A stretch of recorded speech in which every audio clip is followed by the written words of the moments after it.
The reason I get fly is I've been Jasper. I even keep your picture in my passport. Love, love. Wake up and... Hey guys, we're doing a video on RV essentials as first timers and hopefully not the last.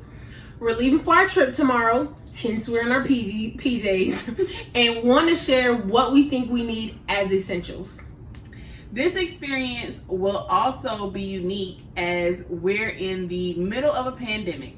So we have a few extra items pre-pandemic we would not have thought to pack. So a few of the essentials that we found out we needed, if you didn't know, you actually have to have a special toilet paper or a RV septic toilet paper for the RV. And there are also special RV toilet chemicals that you have to have. We are going to bring along some extension cords to power up the inside of the RV at the campsite and charge all of our portable devices. I do also have a personal portable air conditioner. This is an essential for me specifically. We are also bringing some lanterns. We do plan to do some s'mores and have a little fun outside when we're at the state park. So definitely want to have this for lighting. We are bringing along citronella candles for bugs and also some bug spray. And we are also bringing along a first aid kit because I'm super clumsy and we never know what's going to happen. So definitely going to bring the first aid kit.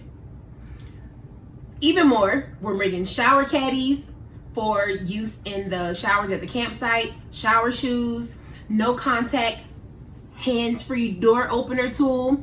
We're packing disposable gloves. We have Lysol and disinfecting wipes due to COVID-19 risk. This goes up to back to what we mentioned earlier about some items that we would not have packed pre-pandemic. We also have some lawn chairs. As Shaquille mentioned, we plan to roast marshmallows at the campsite. We have a Bluetooth speaker. Hopefully we can jam some tunes and not disturb our neighbors. We have portable batteries to save on generator cost and ensure we have enough juice to power our devices for content for you guys. And then we have personal protection. Again, these are the essentials we think we need. At the end of our trip, we'll see what was really needed and what was fluff. Make sure to stay engaged on our first RV trip experience. We've even added a TikTok and Snapchat to our social media platforms. So for more content, tips, tricks, reviews, and hacks, make sure to subscribe, hit the notification bell, like, and share. Follow us on any social media platform of your choice, as we are now on all of them, for cultural experiences and more. Until next time.